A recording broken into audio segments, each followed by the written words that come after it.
Everyone, it's Jack with another Tip Tuesday, and this week I wanted to talk a little bit about CRMs.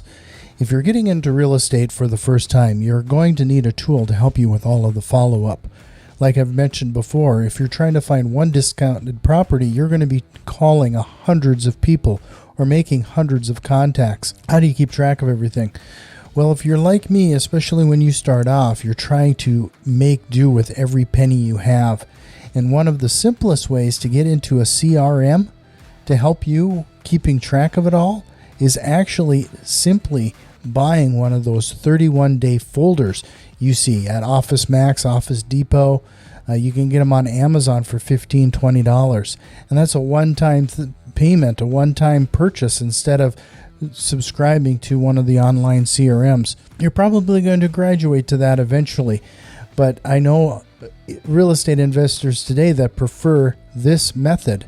You buy one of those 31-day folders, and then you just get some paper, 31 pieces of paper if you need to, and then every time you make a contact, that contact gets a piece of paper, and it gets put into the folder on the day that you need to follow up on. So today, for example, is September 20th.